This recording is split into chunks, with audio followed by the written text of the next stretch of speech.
Tá vendo só? Não falei que seria muito breve o nosso intervalo? E a gente já volta nesse bloco falando sobre alergias. Você já teve algum tipo de alergia? Conseguiu descobrir a causa, tratar? Você convive com essa alergia ou teve somente uma vez? Quais as dúvidas que você tem sobre alergia? Tenho certeza que elas serão todas sanadas agora com a doutora Júlia Celeste, ela que é alergista, especialista no assunto, vem tirar as nossas dúvidas e também falar de alguns mitos e verdades sobre esse tema. Que prazer conversar com a doutora Júlia Celeste, você que tem especialização na USP de Ribeirão Preto, de alergia e imunologia. Seja bem-vinda, doutora Júlia. Muito obrigada, Dani. Foi um prazer receber o seu convite. É um prazer falar de uma doença tão importante que acomete tanta gente, para você e para todos os seus telespectadores. Aliás, aparecem muitas pessoas com quadros de alergia, mais especificamente da urticária, no seu consultório? Sim, é uma doença muito frequente, até mais do que a gente imagina. Ela afeta mais de 1 milhão de brasileiros, a urticária crônica espontânea. E a urticária aguda, ela chega a afetar 25% das pessoas.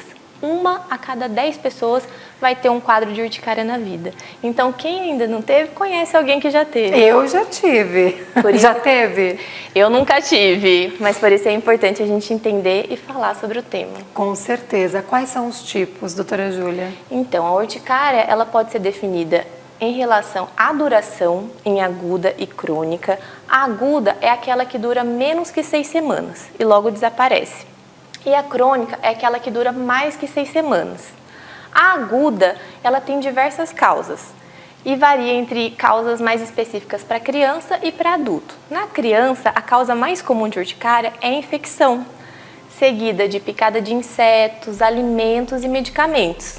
E no adulto, essa frequência se inverte. A causa mais comum da urticária aguda no adulto é medicamento, seguida de picada de inseto, infecções e alimentos. Então a gente vê que na criança uma das causas mais comuns da urticária aguda é infecção e alimento, e no adulto o alimento, que muitas vezes é atribuído como causa de uma urticária aguda, no adulto é uma das últimas causas a gente pensar. Ele tem mais resistência, então, aos alimentos? Exatamente. No adulto, isso não é uma causa comum, porque já teve uma indução, um contato maior com aquele alimento, né, de tolerância. Então, não é uma causa comum no adulto, a urticária aguda decorrente de alimentos. E no caso que ela passa de 6 semanas, ela se torna crônica, Dani. E por quê? O que acontece? Uma alteração de uma célula chamada mastócito, a pessoa ela já tem uma predisposição, essa célula ela libera alguns grânulos que chama histamina e desenvolve a doença. 70% ocorre de forma espontânea. Olha! Isso mesmo, então a gente procura uma causa, tenta achar, atribuir alguma coisa, mas 70% é uma forma espontânea, uma predisposição que a pessoa já tem. E os outros 30% é de causa induzida.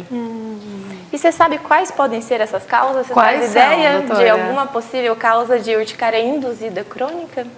E agora, temperaturas? Exatamente. Temperatura é uma causa importante. Tanto o frio quanto o calor, Dani, pode ser uma causa de urticária induzida. Além disso, pode ser decorrente de exercício físico, que é chamada de urticária colinérgica, que também é devido à alteração da temperatura corporal. Pode ser decorrente também de pressão. Sabe quando carrega aquela sacola pesada e depois fica uma marca aqui? Aquilo é um tipo de urticária. É a urticária de pressão. Então, assim, a induzida ela pode ter diversas causas. Pressão, frio, calor, solar, vibratória. Então, é importante a gente ir definir qual é a possível causa. Então, às vezes, se eu estiver andando aí num veículo que ele vibra muito, eu posso começar a ter manchas na minha pele. Exatamente. É raro, mas pode ter. E isso acontece também com pessoas que mexem em máquinas, que trabalham em fábricas, aquelas máquinas pesadas que têm uma vibração maior, elas podem ter urticária, principalmente nos braços e nas mãos. Agora, qual que é o período dessas lesões? Eu vou pedir, antes de você responder, doutora, as imagens. Nosso diretor, Jackson, coloca as imagens pra gente, por favor, que elas vão ilustrar. Ó, inclusive um bebezinho, tadinho. Judiação, essas manchas, elas duram por quanto tempo? Você comentou, né, de 6 semanas, enfim.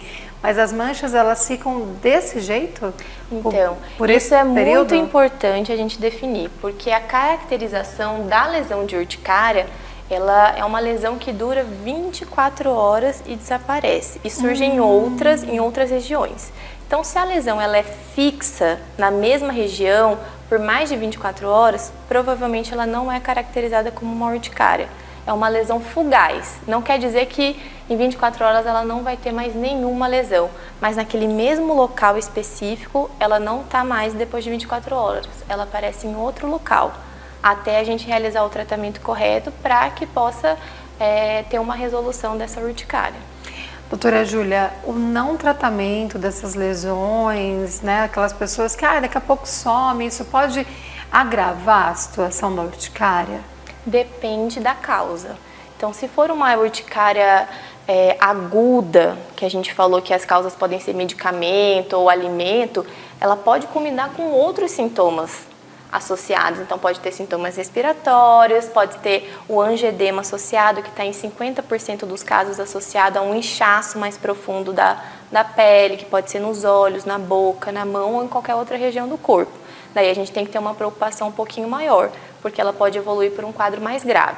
Geralmente, a urticária crônica espontânea, ela tende a ter uma resolução, às vezes até mesmo sem o tratamento, mas ela retorna, só que ela se mantém com lesões apenas.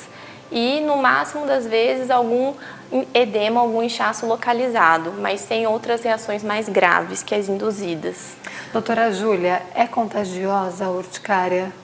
Dani, essa é uma pergunta de extrema importância, porque chega direto no meu consultório pessoas perguntando se isso pode ser contagioso, crianças, mães que vêm pedindo até um relatório para levar para a escola, porque está todo mundo preocupado, com medo da criança entrar em contato com outras crianças e acabar passando. Então, é muito importante a gente esclarecer que ela não é contagiosa. Então, assim, pode ter contato com outras pessoas, não passa de uma pessoa para outra, ou por causa induzida, algo que ingeriu ou entrou em contato, ou então uma própria predisposição espontânea, tá? Então, assim, não passa de uma pessoa para outra e é importante a gente deixar isso bem claro. Tá aí, então, o recado. Doutora Júlia, quando é crônico, tem tratamento? Essa pessoa pode um dia se livrar da urticária? Sim. A urticária ela é uma doença autolimitada. O que quer dizer isso? Que ela pode melhorar espontaneamente em alguma fase da vida com ou sem tratamento. Mas quanto tempo vai durar? Isso é uma resposta que a gente não tem. Pode ser que dure 5 anos, quando já se tornou crônica, pode ser que dure 20 anos, pode ser que tenha uma remissão entre 3 e 5 anos, então a gente não tem como definir. Mas existe um controle, e isso é através de 4 linhas de tratamento. A primeira linha de tratamento é o antialérgico que a gente toma via oral mesmo, de 1 a 2 vezes ao dia. Se não melhorar com o antialérgico, a gente passa para a segunda linha de tratamento, depois de 4 a 6 semanas, tratando, que é a dose quadruplicada do antialérgico, que é a dose máxima, 2 de manhã e 2 à noite, por mais 2 a 4 semanas. Não teve melhora, e agora? Tem mais alguma coisa para a gente fazer? Tem! A gente pode associar um imunobiológico, que é uma medicação que age no alvo da célula da doença. E ele chama omalizumab, ele é liberado no Brasil, tem diversos estudos mostrando a eficiência e eficácia dessa medicação.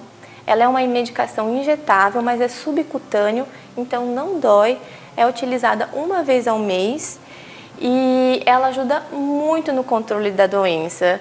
Cerca de 90% dos pacientes que chegam nesse estágio de ter que usar ela têm um controle ótimo da doença. E se não melhorar, a gente tem uma quarta opção, que é a ciclosporina, que é uma medicação mais forte, que tem mais efeitos colaterais e que geralmente a gente tenta não chegar até ela. Quando a gente utiliza o omalizumab, que é o imunobiológico, já resolve e o paciente se mantém bem controlado. É importante a gente lembrar, Dani, que a gente não tem como falar em cura, tá? A gente tem como falar em controle. Então, o paciente, ele fazendo o tratamento correto, depois do diagnóstico correto, ele pode ter um controle de 100% em 90% dos casos, né? E uma qualidade de vida boa. Sim, por isso a importância de quando observar as manchas, não ficar no achismo e correr para um médico. Exatamente. É importante fazer o diagnóstico correto, entender se já se tornou crônico, fazer o tratamento correto. Se é agudo, qual que é o tratamento? É a gente evitar o contato com aquela substância que induziu aquela reação. Então, tudo isso é a base de uma conversa, a história completa do paciente, uma anamnese detalhada. A gente também pode fazer uso de alguns testes alérgicos, até para descartar alguma outra possibilidade de fator indutor, tá? E exames de sangue também para descartar outras doenças que podem estar associadas também com urticária. Doutora Júlia, quando eu disse que você viria falar sobre esse assunto, o pessoal mandou perguntas lá no Instagram. Eu vou fazer a pergunta da Ana Paula, que é do Santa Angelina, aqui de Araraquara, e ela disse: a urticária, ela é hereditária ou desenvolvemos ao longo da vida? Dani, a Ana Paula, na verdade, né? A urticária ela não é uma doença hereditária, tá? Mas existe uma predisposição genética de cada pessoa que pode desencadear uma hiperestimulação dessa célula alérgica, tá? Então ela pode se desenvolver ao longo da vida e em qualquer faixa etária, desde criança até adulto. Mesmo que não tenha tido nenhuma lesão anterior, pode desenvolver ao longo da vida. Então eu diria que é ao longo da vida. Tem mais uma, ó. O Pedro, do Jardim das Flores, ele perguntou: a urticária aparece quando eu como camarão. Nunca mais vou poder comer? Coitado!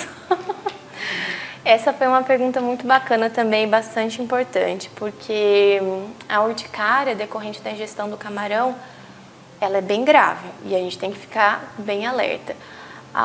O que é necessário? Primeiro é preciso fazer um diagnóstico correto do caso dele, se realmente está relacionado ao camarão ou se tem alguma outra causa relacionada e foi uma coincidência quando ele comeu camarão. Então a primeira coisa, antes da gente já excluir o alimento, é fazer o diagnóstico correto. Para isso, temos que fazer a história clínica completa e a gente tem alguns exames também, o laboratorial, para avaliar se tem anticorpo contra o camarão e até um teste alérgico na pele para avaliar se já tem a reação ao camarão.